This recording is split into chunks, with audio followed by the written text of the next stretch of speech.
우리 좌우에 계신 분과 인사하겠습니다. 예수님은 그리스도이십니다.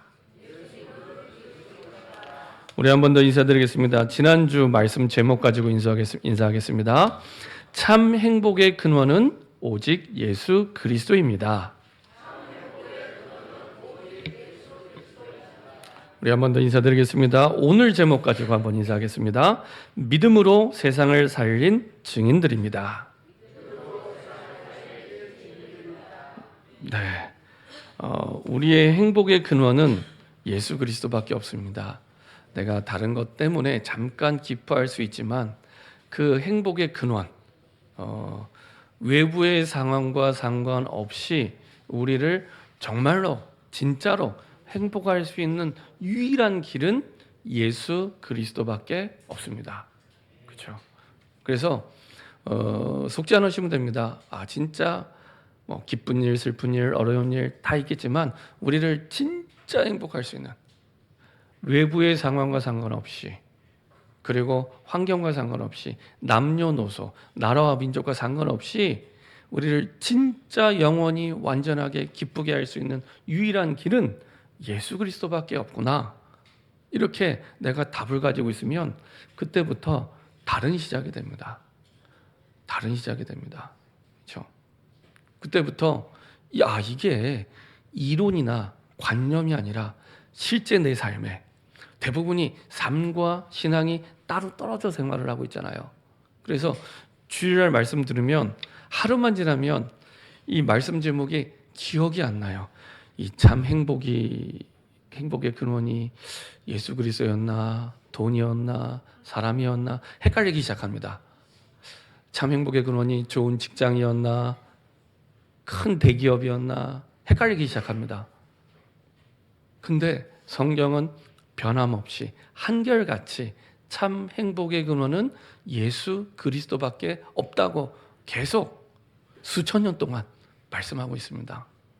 그래서 여러분들이 이 삶과 이 예배와 다른 게 아니라 진짜로 참 행복의 근원은 예수 그리스도밖에 없구나. 많은 사람들이 이걸 이론으로 알고 실제는 다르다고 얘기합니다. 그래서 준비했습니다. 오늘 히브리서 11장은 실제로 그것이 삶에 이루어진 사람들의 기록입니다. 정말로 참 행복의 근원이 예수 그리스도가 맞더라. 실제 삶에서 모든 상황에서 모든 사람 속에서 실제로 이게 맞더라라고 살았던 사람들이 히브리서 11장의 사람들입니다.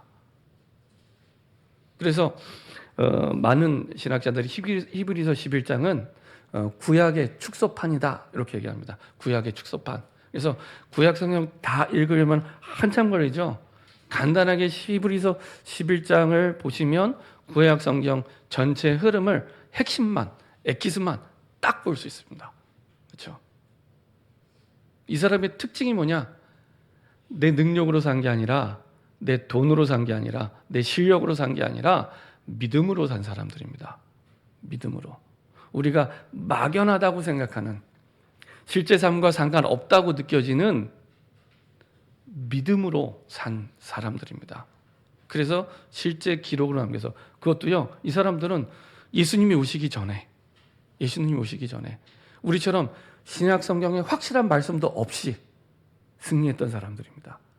그렇다면 우리는 이미 예수님이 오셨고 신약 성경에 풍성한 증거와 말씀도 있기 때문에 이 사람들보다 더 확실하게, 더 분명하게 이 응답을 누릴 수 있는 축복이 이미 와 있고 그 대열 속에 이미 서 있는 겁니다. 그렇죠? 아주 분명하고 정확하게 이 사람들보다 확실하게 더 풍성하게 누릴 수 있도록. 그래서 저놈들이 참 행복의 근원 되신 그리스도를 나의 것으로 누리는 기도가 이제 조금 시작되시면 됩니다. 이것도 24. 왜냐? 우리가 그동안 우리의 생각과 마음이 복음에 길들여져 있지 않기 때문에 조금만 말씀을 내 생각 속에서 마음 속에서 잊어버리면 다른 생각이 들어와요. 다른 마음이 들어오고 저도 그렇더라고요. 말씀을 잊어버리면 다른 생각, 훨씬 나에게 익숙한 이게 내 인본주의인지도 모르고 내 기준인지도 모르고 말씀과 다른 내 생각과 내 마음이 자꾸만 들어와요. 그래서 24시간 내가 이 그리스도를 누리는 기도 속에 있어야겠구나. 늘 생각하게 됩니다. 우리가 뭐 완전 복음을 완전히 누리는 뭐 기도는 할 수 없지만 그 방향으로 내게 주신 완전한 복음을 나의 기도 속에 누리는, 그 중에 가장 중요한 열쇠는 하나님과 나와의 관계입니다. 우리는 자꾸 세상과 나의 관계, 사람의 나와 관계, 이거는 되게 중요하게 생각하는데 근본이 되는 하나님과 나의 관계는 중요하게 생각을 안 해요. 근데 우리의 모든 것은 여기에서 결정이 납니다. 하나님과 나의 관계가 어떻게 설정이 되어 있는가, 어떻게 내가 이것을 누리고 있는가, 여기에서 결정이 납니다. 그래서 한 7가지 정도 내가 정말로 하나님 주신 하나님과의 나의 관계 속에서 누리는 기도의 망대가 새롭게 세워지길 소원합니다. 그래서 첫 번째로 성삼위 하나님을 내가 늘 누릴 수 있도록. 그래서 저도 아침에 일어나면 눈 뜨면 가장 먼저 이제 그 마태복음 16장 16절을 고백을 합니다. 모든 신학자들과 목회자들이 가장 성경의 위대한 신앙의 고백, 믿음의 고백이라고 인정하는 마태복음 16장 16절을 먼저 고백을 합니다. 주는 그리스도시요 살아계신 하나님의 아들이십니다. 예수님이 나의 주인이고 나의 그리스도 되심을, 나의 하나님 되심을 먼저 고백을 합니다. 그리고 나서 기도합니다. 하나님, 이 시간에 성삼위 하나님의 영으로 나를, 그리고 우리 구역을, 우리 지역을, 또 우리 교회를, 모든 성도를 충만하게 하여 주옵소서. 기도합니다. 조금 시간이 되면은 그 성부, 성자, 성령이잖아요. 성삼위가 성부 하나님의 말씀으로 충만케 하시고, 성자 예수님의 그 구원의 은혜로 충만케 하시고, 성령의 능력으로 충만케 하옵소서. 그래서 성삼위 하나님의 영으로 나를, 그리고 우리 모든 주영의 가족들을 충만하게 하여 주옵소서. 이렇게 기도를 합니다. 그렇죠? 그 속에서 우리에게 허락하신 보좌의 축복 9가지가 있죠. 그래서 보좌의 축복, 시공한 초월의 그 능력과, 그리고 237개 나라를 빛으로 살리는 빛으로 내게 임하옵소서. 지금 이 시간 하나님의 형상 회복시켜 주시고, 하나님의 생기로 충만케 하시고, 그리고 창세기에 약속하신 근원적인 축복, 그리고 그 임마누엘의 축복으로 나를 충만하게 하여 주옵소서. 이 창세기 2장의 근원적인 축복은 모든 것의 시작이 거기에서 시작이 되거든요. 이런 근원적인 축복이 하나님과 함께함으로, 아직 하나님을 떠나기 전에 임마누엘의 축복을 누릴 때였잖아요. 그 하나님의 임마누엘의 축복으로 나를 충만하게 해주옵소서. 그러면요, 나와 교회와 현장, 우리가 삶을 살아가는 가장 중요한 3가지, 나와 교회와 현장에 전무후무한 응답을 허락해 주십니다. 그리고 과거, 현재, 미래 시대를 살리는 축복의 주역으로 부르심을 감사드립니다. 우리 모든 성도들과 함께 교회를 살리고, 그리고 우리 중직자들과 함께 현장을 살리고, 그리고 우리 전도사님들과 우리 이 부교역자들과 함께, 이 후대들과 함께 이 시대와 미래를 살리는 그리스도의 제자 되게 하옵소서. 쭉 기도합니다. 그리고 공중고전이나 사단의 이길 권세를, 이 사단의 권세를 앞서 결박시켜 주시고, 그리고 위로부터 주시는 힘을 나에게 주옵소서. 영력과 지력과 체력과 경제력과 인력으로 충만케 하옵소서. 내 힘으로 살지 않도록, 직장에서 내 힘 가지고 일하지 않도록 하나님이 주신 힘으로 내가 삶을 살아갈 때, 그리고 그 속에서 내게 약속하신 인생을 살아가는 절대 언약, 그렇죠? 그 속에서 내게 보여주신 비전, 그 속에서 내게 주신 하나님의 꿈, 그것을 이루는 하나님의 말씀과 기도, 이 모든 걸 앞에서 내가 한 생애를 살아가면서 인생 작품을 내가 남기고 갈 수 있도록, 이게 CBDIP입니다. 이니셜만 따서, 그렇죠? 커버넌트, 비전, 드림, 이미지, 그럼 프레젠스, 프랙티스, 이런 하나님의 작품을 내가 남기고 갈 수 있도록, 그렇죠? 그리고 3가지 뜰, 교회의 가장 중요한 3가지죠. 이방인을 살리는 이방인의 뜰이 교회에 준비되고, 세상을 살리는 치유의 뜰, 기도의 뜰이 준비되고, 우리 후대를 살리는 아이들의 뜰이 준비될 수 있도록. 그렇죠? 이것이 교회를 교회답게 만드는 세 가지입니다. 이것을 차근차근 실제로 기도하면 그렇게 오랜 시간이 걸리지 않습니다. 근데요, 기도를 하는 것과 안 하는 것과 달라요. 내 생각과 마음이 세상에 끌려가는 인생이 아닌 하나님이 원하는 뜻을 두고 가는 중요한 시작이 됩니다. 그래서 눈 뜨자마자 차분하게 편안하게 기도하시고, 주무시기 전에도 편안하게, 피곤하시겠지만 차분하게 주무시기 전에 기도하시고, 잠자기 전에 기도하고 말씀을 행복하게 묵상을 하면요, 그 다음날 아침에 일어나면 다릅니다. 피곤하게 내가 막 지쳐 쓰러질 때랑 내가 하나님이 원하는 기도점을 붙잡고 행복하게 말씀을 묵상을 할 때랑 정말 다릅니다. 해보시면 압니다. 해보시면. 그렇죠? 다르죠. 아침이 다릅니다. 그리고 낮 시간대 혹시 내가 여러 가지 사건과 환경 문제, 사람 때문에 다른 생각에 잡히게 될 때 또 기도하는 거죠.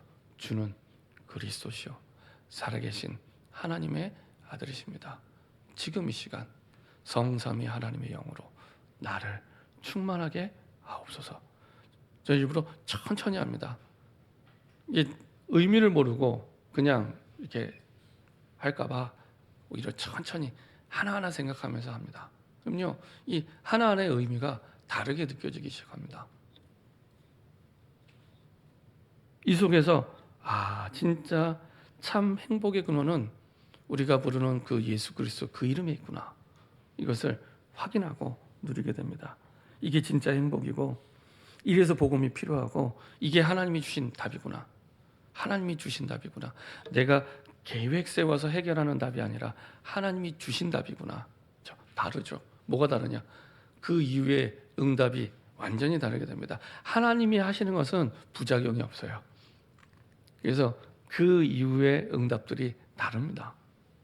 자, 이것이 이론이나 관념이 아닌 실제 삶으로 살아냈던 사실은 사람들이 있습니다. 그 경우를 보았던 히브리서 11장의 사람들입니다. 우리는 자꾸만 이게 뜬구름 잡는 것처럼, 어떤 관념이나 철학처럼, 이론처럼 우리의 삶과 아무 상관없는 것처럼 이렇게 생각을 합니다. 아닙니다. 그래서 오늘 히브리서에 그 증인들이 기록이 되어 있습니다. 이 사람들은 단순한 믿음의 사람이 아니라 사실은 믿음의 영웅들이죠. 왜 영웅이냐? 이 사람들이 정말로 연약한 사람들이지만 이 한 사람을 통해 하나님 그 시대를 살리셨기 때문에, 난세의 영웅이 난다고 하잖아요. 그때 가장 어려운 시대를 살아갈 때 노예되고 포로되고 속국이 됐던 그 시대에 그 시대를 살렸던, 내 인생의 문제에 얽매여서 그것만 고민하다가 인생을 마친 게 아니라 그 시대를 살렸던 영웅들입니다. 그래서 믿음의 영웅들. 이 사람들이 바라보는 세상은 보통 사람들이 바라보는 세상과 조금 달랐습니다. 어떻게 달랐냐? 히브리서 11장 38절에 보면은 이렇게 말씀하고 있습니다. 이런 사람은 세상이 감당하지 못하느니라.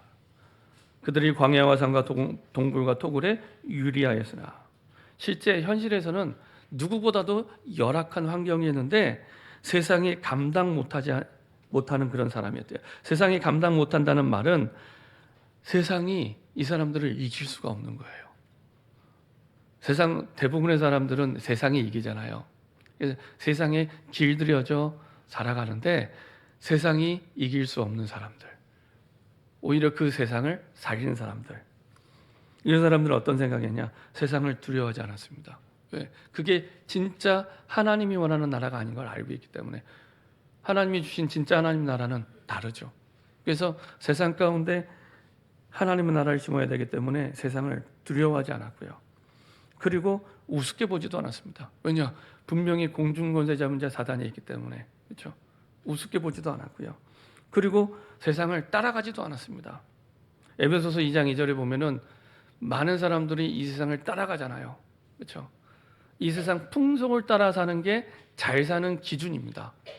이 세상 풍속을 따라 사는 게 좀 더 좋은 직장, 좀 더 좋은 대학, 좀 더 많은 돈, 많은 지식, 많은 능력, 그게 세상은 잘 사는 기준입니다. 근데 하나님은 성경을 통해 그걸 보고 이 세상 풍속을 따라간다고 얘기합니다. 근데 그 뒤에는 누가 있냐? 공중 권세 잡은 자 사단. 그리고 에베소서 2장 3절에 보면 그렇게 살아가는 것이 본질상 진노의 자녀로 살아가는 것이라고 말씀하고 있습니다. 그래서 세상을 따라가는 게 아니라 그 세상을 끌고 가요. 왜냐? 살려야 되니까. 세상은 끌려가는 대상이 아니라 우리가 살려야 될 대상입니다. 그래서 세상을 끌고 가요. 그리고 그것 때문에 우리를 부르신 겁니다. 그것 때문에 세상을 살리기 위해. 그래서 그 세상을 살리기에 어떻게 우리가 그 세상을 살릴 수 있습니까? 세상을 살리는 것은 하나님이 하시는 거고요. 우리는 그 하나님이 하시는 걸 믿으면 됩니다. 그래서 히브리서 11장에 가장 많이 나오는 내용이 믿음으로. 내 힘으로가 아닌 믿음으로, 내 능력으로 아닌 믿음으로, 내 방법으로 아닌 믿음으로, 내 생각대로가 아니라 믿음으로, 내 계획대로가 아니라 믿음으로 반복해서 계속 말씀하고 있습니다. 구약의 축소판인 히브리서에 구약의 모든 사람들, 그 시대에 하나님이 가장 기뻐하시고 축복했던 그 사람들은 한결같이 믿음으로 살았던 사람, 하나님은 그것을 기뻐하신다고 말씀하고 있습니다. 그렇죠? 믿음으로. 도대체 믿음이 뭡니까? 히브리서 11장 1절 2절 3절에 이렇게 말씀하고 있습니다. 믿음은 바라는 것들의 실상이요 보이지 않는 것들의 증거라고 말씀하고 있습니다. 보이는 걸 믿는 걸 믿음이라고 얘기하지 않습니다. 보이지 않는 걸 믿을 때 믿음이라고 하고요. 그때 이것이 실상이 되고 증거가 됩니다. 그래서 이것이 이론이나 관념이 아니라 철학적인 개념이 아니라 우리 삶과 동떨어진 내용이 아니라 선진들이 이로써 증거를 얻어내요. 우리 다 증거받고 싶어 하잖아요. 하나님의 역사를 보고 싶어 하잖아요. 어떻게 해요? 믿음으로. 근데 그 믿음이 뭐냐? 보이는 것이 아닌 보이지 않는 것을 믿었던. 근데 우리는 대부분 보이는 게 기준입니다. 대부분은 보이는 게 기준입니다. 보이는 만큼만 믿습니다. 그렇죠? 그래서 우리의 형편대로, 우리의 사정대로, 우리의 보이는 대로. 근데 성경은 그렇게 얘기하지 않습니다. 믿음은 바라는 것들, 실상, 아직 실상이 아니란 얘기입니다. 그래서 보이지 않는 것들의 증거니 선진들이 이로써 증거를 얻었느니라. 그래서 뒤에 쭉 구약의 인물들이 나오게 됩니다. 그렇죠? 그러면서 중요하게 말씀하고 있습니다. 믿음으로 모든 세계가 하나님의 말씀으로 지어진 줄을 우리가 아나니 보이는 것은 나타난 것으로 말미암아 된 것이 아니니라. 우리는 대부분 보이는 것이 보이는 거대로 나타났다고 생각을 이렇게 해요. 믿음으로 됐다고 생각을 합니다. 그냥 보이는 게 오늘 나타났구나. 그리고 보이는 대로 됐구나. 이 정도로 생각하지 이것을 믿음으로 됐다고 생각하는 사람은 많지 않습니다. 그래서 안 보이면 사실은 안 믿습니다. 근데 성경은 그 보이는 것이 이제 나타난 것은 보이는 것은 나타난 것으로 말미암아 된 것이 아니라고 말씀하면서 이것이 어떻게 되었는지 앞부분에 설명하죠. 모든 세계가 하나님의 말씀으로 지어진 줄을 우리가 아나니. 여기서 말하는 모든 세계는 단순히 전 세계 정도가 아니고요. 온 우주 만물, 우리의 모든 것 다. 예를 들면 심지어 우리 모든 시간, 우리 모든 상황 이런 것까지 다 포함해서 모든 것, 그 모든 것들이 하나님의 말씀으로 지어졌대요. 하나님의 말씀으로. 그래서 대표적인 예가 여러 번 말씀드렸지만 창세기 1장 3절이죠. 빛이 있으라 하심에 빛이 있었고, 빛이 없었는데 나타났잖아요. 보여졌잖아요. 어떻게 해요? 말씀으로. 우리가 사용해보지 않은 전자제품을 사면은 항상 우리가 뭘 보고 그거를 이렇게 사용해 가죠? 거기에 매뉴얼이 들어 있습니다. 매뉴얼. 그렇죠? 그래서 이거를 어떻게 만들었다 하고 매뉴얼 있죠. 그래서 그거 따라서 작동하면 이게 기계가 움직여지도록 매뉴얼 보고 하잖아요. 하나님이 온 우주 만물을 만드셨는데 매뉴얼이 뭐냐? 말씀이에요. 매뉴얼을 주셨는데 그게 말씀이에요. 말씀. 말씀대로 창조가 되었고 만들어졌습니다. 그렇죠? 이 너무너무 중요합니다. 그렇죠? 만약에 말씀을 놓치게 되면 우리의 만들어진 모든 것들을 못 누리게 돼요. 말씀으로 만들어졌기 때문에. 말씀으로. 그렇죠? 말씀으로. 그래서 구약 성경에 모든 하나님의 능력이 나타난 역사를 잘 살펴보면 항상 하나님이 그냥 하셔도 되는데 말씀을 미리 주세요. 그렇죠? 홍해가 가라앉을 때 어느 날 갑자기 하나님이 홍해를 뿅 하고 가른 게 아니고요. 홍해를 가를 것이라고 모세에게 말씀을 미리 주세요. 그렇죠? 그리고 말씀대로 홍해가 갈라지죠. 당연하겠죠. 말씀대로 만들어졌기 때문에 그 모든 것들이 그 홍해도 땅도 모든 것도 말씀대로 만들어졌기 때문에 말씀대로기 때문에 쉽게 갈라지는 겁니다. 우리가 볼 때는 기적 같은 일이지만 하나님은 말씀으로 창조하셨기 때문에 말씀대로는 쉽게 갈라집니다. 그렇죠? 여리고가 무너질 때 하나님 입장에서 생각, 우리 입장 말고요. 하나님 입장에서 생각하면은 굳이 입 아프게 말씀 안 해도 돼요. 그냥 무너뜨리면 됩니다. 너무 쉬운 일입니다. 하나님한테는. 근데 굳이 하나님께서 여호수아에게 말씀을 주세요. 그리고 그 말씀대로 여리고를 무너뜨립니다. 그렇죠? 여리고를 이스라엘 백성들이 무너뜨린 건 너무 어려웁니다. 이스라엘의 성 가운데 굉장히 견고한 성입니다. 여리고 성은. 근데 그 여리고 성을 망치질 한 번 하지 않고 돌기만 하고 소리만 외쳤는데 무너져요. 하나님 그렇게 시키셨잖아요. 왜냐하면 너희가 한 게 아니야. 이거는 하나님이 한 거야. 말씀대로. 말씀대로라면 하나님께는 쉬운 일이 됩니다. 그렇죠?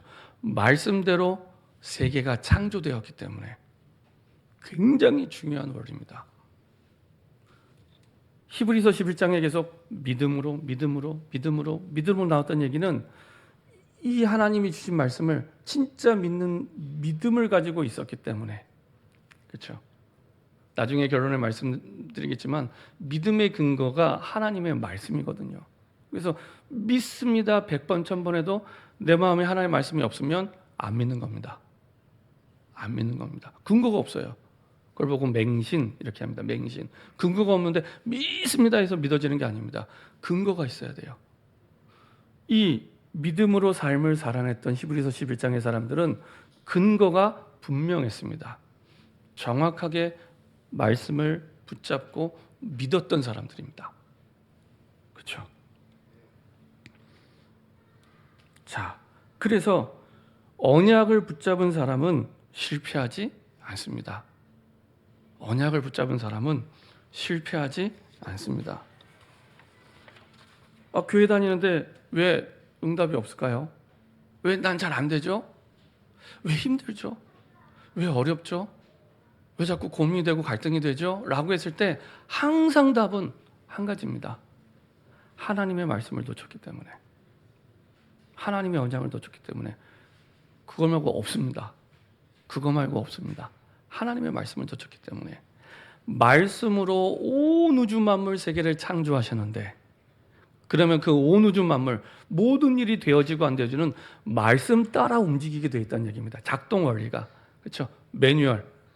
말씀이 매뉴얼이기 때문에 작동 원리가 말씀대로 움직여지는 겁니다. 근데 그걸 내가 놓치고 있는 거예요. 그래서 안 되는 게 당연한 겁니다. 그렇죠? 특별한 게 아니라. 그래서 말씀에 근거한 믿음을 가지고 있었던 겁니다. 그래서 언약을 붙잡은 사람은 실패하지 않습니다. 그래서 신앙인은 죽는 법이 없고 비신앙인이 산 경우가 없다. 그를 구약 성경에서 계속 말씀하고 있습니다. 하나님을 정말로 바라보는 자는 그래서 그 언약을 붙잡은 사람은 어떤 일을 당해도 죽는 법이 없다. 그래서 하나님을 미리 바라보고 그 말씀을 붙잡은 사람은 반드시 승리한다. 이것을 계속해서 반복해서 말씀하고 있습니다. 그렇죠? 그래서 우리가 잘 아는 말씀 중에 하나가 여호와를 경외하는 것이 지식의 근본이라고 하는 말씀도, 그렇죠? 온 우주 만물을 만든 매뉴얼이 말씀이라니까요. 그러니까 당연히 지식의 근본이 되겠죠. 그렇죠? 당연합니다. 그래서 언약을 붙잡은 사람은 실패하지 않고 그 속에서 항상 말씀을 붙잡는 그 순간 응답의 문이 열리게 됩니다. 히브리서 11장 3절에 말씀으로 지어진 줄 안다는 말은 그 언약을 붙잡았다는 얘기입니다. 그 말씀을 붙잡았다는 얘기입니다. 심지어 히브리서 11장 4절에 보면 믿음으로 아벨은 가인보다 더 나은 제사를 하나님께 드림으로 의로운 자라 하시는 증거를 얻었으니 하나님이 그 예물에 대하여 증언하심이라. 그가 죽었으나 그 믿음으로써 지금도 말하느니라. 가인과 아벨 제사 아시잖아요. 창세기 4장에 가인도 제사를 드렸고 아벨도 제사 드렸습니다. 심지어는요, 가인의 제사도 나중에 구약의 율법이 말하는 제사예요. 가인의 제사, 곡식으로 드리는 제사. 가인은 곡식으로 제사를 드렸잖아요. 그리고 아벨은 피 제사를 드립니다. 그렇죠? 근데 하나님이 아벨의 제사만 받게 됩니다. 그래서 하나님이 그 예물에 대하여 증언하십니다. 그 예물이 너무 중요한 거예요. 그 피제사를 드리는 말미암아 그리스도를 예표하는, 그리고 하나님 떠난 죄인에게 반드시 그리스도가 필요함을, 그렇죠? 피로 말미암아 죄사함이 필요함을 알고 드렸던 예비였기 때문에, 제사였기 때문에, 그렇죠? 다른 예배를 드린 겁니다. 그래서 하나님이 원하시는 말씀대로 드려진 제사였던 거예요. 가인은 곡식으로 제사를 드렸지만 내 뜻대로, 내 계획대로, 그렇죠? 말씀대로가 아닌. 그래서 아벨의 제사만 받습니다. 어느 정도로 하나님이 응답을 주시느냐? 그가 죽었으나 그 믿음으로써 지금도 말하느니라. 아벨은 죽었는데도 누가 승리하냐? 아벨이 승리해요. 내가 분명한 언약을 붙잡고 있으면 하나님은 내가 죽고 이 땅에 없어도 승리하게 하십니다. 그렇죠? 살아있을 동안에만 승리하는 정도가 아니라 내가 분명한 하나님의 언약을 붙잡고 있으면 죽어도 승리합니다. 그렇죠? 그리고요, 11장 5절에 보면 에녹입니다. 믿음으로 에녹은 죽음을 보지 않고 옮겨졌으니 하나님이 그를 옮기심으로 다시 보이지 아니하느라 그는 옮겨지기 전에 하나님을 기쁘시게 하는 자라는 증거를 받았느니라. 하나님이 이 에녹을 사실은 이제 죽지 않고, 죽음을 보지 않고 하나님의 나라로 데려가는데, 이거는요, 앞부분은 4절은 죽어도 승리하는데 뒷부분은 죽지 않아도 하나님이 죽음을 뛰어넘어 역사하십니다. 죽음을 뛰어넘어. 그럼 한층 더, 이제는 죽음을 뛰어넘어 하나님이 역사하십니다. 말씀대로. 자, 그리고 히브리서 11장 7절입니다. 믿음으로 노아는 아직 보이지 않는 일에 경고하심을 받아 경외함으로 방주를 준비하여 그 집을 구원하였으니 이로 말미암아 세상을 정죄하고 믿음을 따르는 의의 상속자가 되느니라. 우리가 지금 생각할 때 그렇구나, 방주를 노아가 준비했구나, 이렇게 생각이 되지만 그 당시에 노아가 방주를 준비할 때는요, 완전히 터무니없는 일이었습니다. 방주를 준비하는데 바닷가에서 배를 만드는 게 아니라 산중턱에, 이해되세요? 산중턱에 앞으로 되어질 일을 믿고, 그것도요 1년 2년도 아니고 120년 뒤에 배를 만드는데 바닷가나 강가가 아니라 산중턱에. 그 말은 진짜 하나님의 약속을 믿은 거예요. 그냥 믿은 게 아니라 진짜 믿은 겁니다. 이거를 120년 동안 많은 사람들이 비웃고 조롱하고 얘기했겠죠. 그래서 하나님은 방주를 통해 그 집을 구원하고 세상을 살리게 됩니다. 우리 집이 살아나는 가장 좋은 방법, 우리 가정에 방주를 만드시는 겁니다. 방주. 방주는 그리스도를 예표합니다. 가정 안에 그리스도의 복음이, 하나님의 그리스도의 말씀이 소통될 수 있는 예배와 기도가 시작이 될 때, 다 가정을 살리기 원하고 우리 후대에게 가장 좋은 신앙을 물려주기 원하잖아요. 그 최고의 방법은 예배입니다. 예배입니다.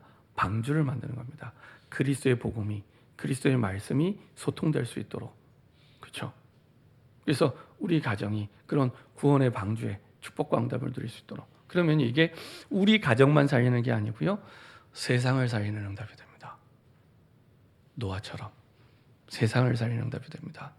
그래서 진짜 우리 후대를 살려야겠다, 우리 가정을 살려야겠다, 예배드리세요. 그리스도의 언약의 소통, 예배드리세요. 다른 방법 찾지 마시고 예배드리세요. 전에 한번 전해섬기동교회에서 이런 말씀을 드리고, 이제 그 주간에 이제 어떤 장로님을 만나서 대화를 하는데 제가 여쭤봤죠. 장로님, 가정에서 어떻게 예배 시작하셨어요? 라고 제가 물었어요. 그랬더니 장로님이 이렇게 웃으시면서 못 드렸다고. 아니, 왜 못 드리냐고. 가정에서 같이 예배 드릴 사람이 없대요. 그래서 제가 눈을 더 크게 뜨고 이렇게 말씀드렸죠. 아니, 장로님 계시잖아요, 장로님.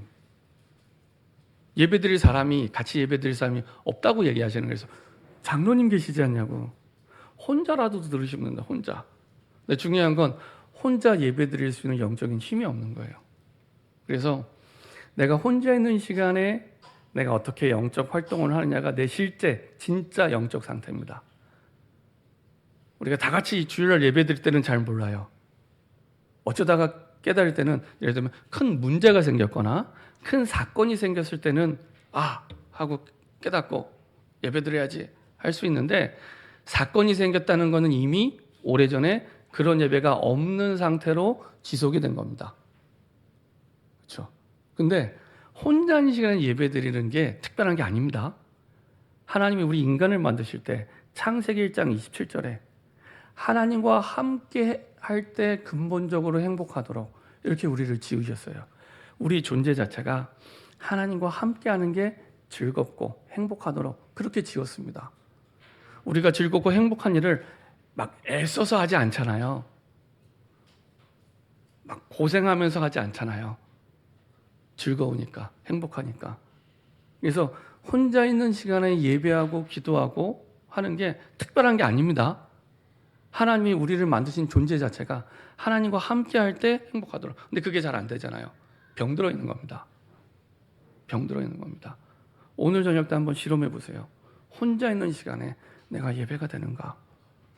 혼자 있는 시간에 내가 기도가 되는가? 우리 과학 실험할 때 리트머스 종이에 이렇게 색깔로 표시가 되잖아요. 우리의 신앙의 건강 상태를 확인할 수 있는 기준이 됩니다. 혼자 있는 시간에. 내가 혼자 있는 시간에 나가서 전도까지 할 수 있다. 힘 있는 사람입니다. 그렇죠? 혼자 있는 시간에 내가 예배가 되는가?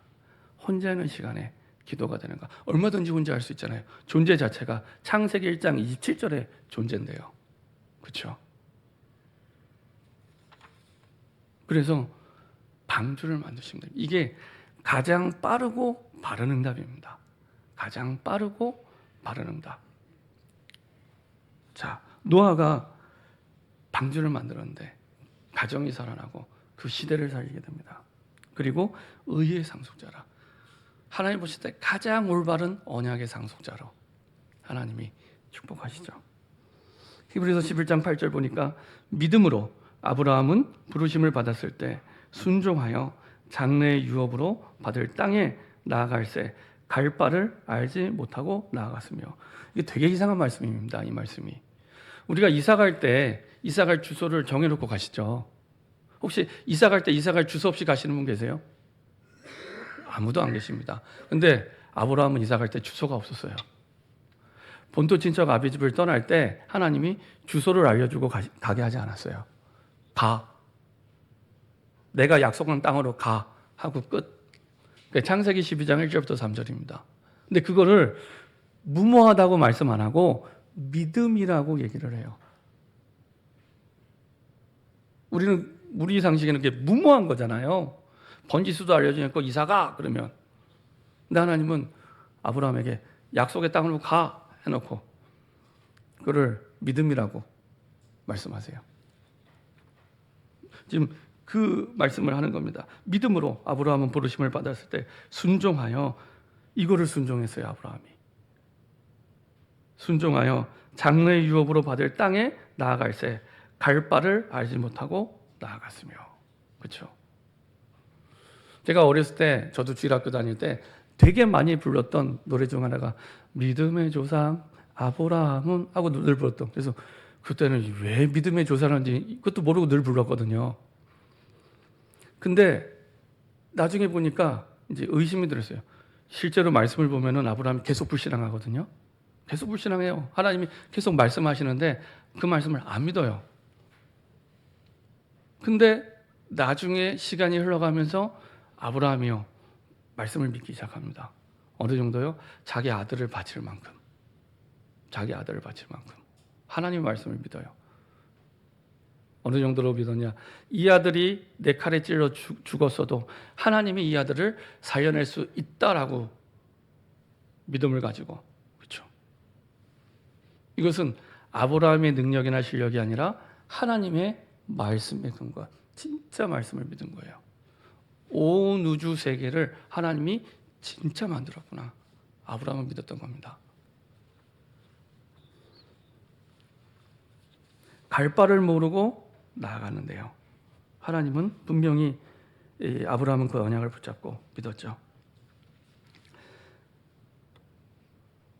이렇게 갈 수 있었던 배경에 대해서 9절 10절 계속 말씀하고 있습니다. 믿음으로, 계속 아브라함 얘기입니다. 믿음으로 그가 이방의 땅에 있는 것 같이 약속의 땅에 거류하여 동일한 약속을 유업으로 함께 받은 이삭 및 야곱과 더불어 장막에 거했으니 이는 그가 하나님이 계획하시고 지으실 터가 있는 성을 바랐습니다. 막연하게 무모하게 믿은 게 아니고 언약의 근거에서 하나님의 준비된 계획이 있다. 그 하나님의 계획을 믿은 겁니다. 그래서 아브라함이 가서 벽돌로 집을 만든 게 아니라 장막을 세웠죠. 장막. 우리말로 하면 텐트. 왜 텐트를 쳤을까요? 언제든지 하나님의 말씀 따라 움직이기 위해 장막을 친 겁니다. 언제든지 하나님의 말씀이 선포되면 그 말씀대로 움직이기 위해, 벽돌로 집을 지으면 못 움직이잖아요. 장막으로. 이걸 누가 봐요? 이삭과 야곱이. 삶에서 이 이삭과 야곱이 그 언약의 흐름 속에 함께 가게 되죠. 이렇게 해 저렇게 해 한 게 아니라 아브라함이 선택하는 그 언약의 흐름들을, 믿음의 선택들을 이 이삭과 야곱은 이제 삶에서 보면서 움직이게 됩니다. 살아가게 됩니다. 그래서 똑같은 믿음의 후대가 되게 되죠. 하나님의 계획이 있음을 진짜 믿었던 거예요. 언약 속에서. 그리고 사라를 얘기합니다. 11절 12절. 믿음으로, 계속 반복되죠. 믿음으로. 사람은 바뀌는데 시작은 똑같아요. 믿음으로. 사라 자신도 나이가 많아 단산하였으나 잉태할 수 있는 힘을 얻었으니 이는 약속하신 이를 미쁘신 줄 알았습니다. 이러므로 죽은 자와 같은 한 사람으로 말미암아 하늘의 허다한 별과 또 해변의 무수한 모래와 같이 많은 후손이 생육하였느니라. 죽은 자와 같은 한 사람, 이게 사실은 이제 하나입니다. 단산했잖아요. 단산. 이제 아이를 낳을 수 있는 게 끊어졌습니다. 이런 사람을 데리고 하나님이 아이를 태어나게 만듭니다. 사라의 나이 90세, 90세 단산이 됐는데 이런 사라를 데리고 하나님이 애를 낳게 하세요. 이게 사라의 능력이 아니잖아요. 하나님의 말씀을 정말로 믿은 거예요. 처음엔 기가 막혀서 웃었잖아요. 사라가 웃었는데 나중에 진짜 그 말씀을 나의 약속으로 믿은 겁니다. 믿음대로 실상이 되죠. 아이를 낳게 됩니다. 그냥 자기 자녀들 정도가 아니고요. 약속대로. 하나님 어떻게 약속하셨습니까? 하늘의 허대한 별과 또 해변의 무수한 모래와 같이 많은 후손이 생육하였느니라. 그래서 그 아브라함과 사라 이후 약 400년이 되기 전에 이미 이스라엘은 60만이나 되는 남자만 60만이 되는 장정이 일어나게 되고 수백만의 사람들이 일어나게 됩니다. 그렇죠? 근데 그 시작이 어떻게 됐냐? 90세가 돼서 해산이 끊어진, 성경대로 표현하면 죽은 자와 같은 한 사람, 우리 표현하면 산송장 같은, 죽은 자와 같은 그런 사람이라 할지라도 하나님의 약속을 붙잡으면 이렇게 하나님이 약속대로, 그렇죠? 그 이상도 그 이하도 아닙니다. 약속대로 응답을 주십니다. 그렇죠? 하늘의 별과 같은, 그렇죠? 많은 바닷가에 모래 같은 많은 후손을 실제로 주시죠. 실상이 된 겁니다. 증거가 되고 실상이 됩니다. 그렇죠? 근데 이거를 사라가 실제로 나타난 것을 보고 믿은 게 아니잖아요. 아까 우리 3절에 말한 대로 보이는 것, 예를 들면 수백만의 사람들을 보고 믿은 게 아니잖아요. 안 보였는데 믿었잖아요. 그래서 믿음이라고 얘기를 합니다. 이게 약속대로 실상이 되고 증거가 됩니다. 그렇죠? 자, 결론입니다. 우리의 모든 일 두고 한 가지만 분명하게 하시면 됩니다. 언약을 붙잡으시면 됩니다. 언약만 붙잡으면 됩니다. 사실은 성경을 보면 이걸로 끝입니다. 끝. 내가 하나님의 언약을 진짜로 붙잡을 때, 이게 내게 이 상황 속에 주신 답이구나라는 확신들만큼 하나님의 말씀을 붙잡으면 내 주변 환경이 하나도 안 바뀌어도 괜찮아요. 그 믿음대로 실상이 되기 시작합니다. 그때부터. 그렇죠? 말씀드렸잖아요. 믿음으로 세계가 지어졌다고. 믿음으로만 세계가 움직여지도록 만들어졌다니까요. 그게 매뉴얼입니다. 그렇죠? 근데 거의 대부분 99%의 분들은 죄송합니다. 하나님의 말씀과 상관없이 시작을 해요. 하나님께 안 물어봐요. 묻지를 않아요. 그리고 언약을 붙잡지도 않습니다. 왜냐? 안 믿는 거예요. 안 믿는 거예요. 그냥 주일날 예배 따로 내 삶 따로 안 믿는 거예요. 저는 그 사역을 하면서 가장 안타까울 때가 이때입니다. 전혀 하나님의 말씀 없이 뭔가를 시작을 해요. 전혀 하나님 말씀과 상관없이 아이들이 대학을 가요. 전혀 하나님의 말씀과 상관없이 일을 시작하고요. 전혀 하나님의 말씀과 상관없이 뭔가를 막 해요. 그리고 나중에 또 안 된다고 얘기해요. 안 될 수밖에 없어요. 온 세계를 움직이는 작동 원리를 모르고 그냥 하는 거잖아요. 그냥. 그렇죠? 세상의 방법대로, 세상의 풍속대로. 에베소서 2장 2절. 그렇죠? 말씀대로.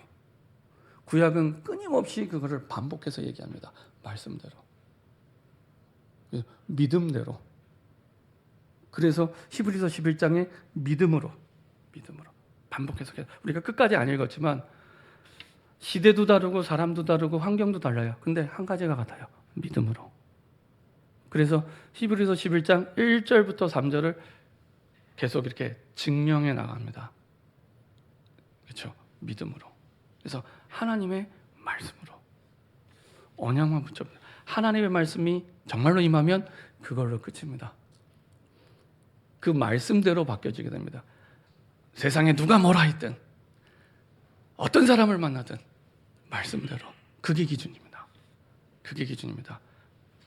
그게 기준이 돼서 인도받을 때 하나님이 정말로 말씀대로 하시는구나. 왜냐? 그게 하나님의 약속이기 때문에. 하나님의 약속이에요. 전능하신 하나님의 약속이기 때문에 누구도 막을 수 없습니다. 하나님의 약속이에요. 그래서 히브리서 11장은 계속해서 하나님의 약속을 붙잡아라. 하나님의 약속을 붙잡아라. 모든 것을 가능케 하시는 하나님의 약속을 붙잡아라. 계속 말씀하시는 겁니다. 그 약속을 믿는 걸 믿음이라고. 이때 하나님이 이미 준비하신, 내가 약속을 붙잡을 때 갑자기 하나님이 준비하는 게 아니고요. 이미 나를 위해 준비하신 하나님의 계획을 보게 하시고 그 눈이 열리게 됩니다. 말씀을 붙잡게 되면 준비하신 하나님의 계획을 보는 눈이 열리게 됩니다. 그때부터 하나님이 이걸 준비하셨구나. 근데 이게 말씀으로만 보여지게 됩니다. 말씀으로만. 그리고 그때 내가 부족해도 연약해도 하나님이요, 하나님의 능력을 체험하게 하십니다. 내가 연약할수록 강하게 역사하십니다. 내가 부족할수록 완전하게 역사하십니다. 그렇죠? 그래서 연약해도 괜찮고 부족해도 괜찮습니다. 하나님의 말씀을 붙잡을 때, 이 말씀에 근거한 믿음을 가지고 하나님의 약속을 신뢰할 때, 이때 히브리서 11장에 있는 사람들보다 더 큰, 더 확실한 응답들을 하나님이 보게 하실 줄 믿습니다. 이렇게 응답받는 저와 여러분 되기를 소원합니다. 기도하겠습니다. 주님 감사합니다. 믿음으로 세상을 살린 증인들을 말씀을 통해 확인하게 하심을 감사드립니다. 내 힘으로 내 능력으로 사는 것이 아니라 믿음으로 세상을 살아가는 증인 되게 하여 주옵소서. 믿음대로 역사하시고 하나님의 말씀의 매뉴얼 따라 온 세계가 움직임을 확신하며 달려가는 증인 되게 하여 주옵소서. 감사드리며 주 예수 그리스도의 이름으로 기도합니다. 아멘.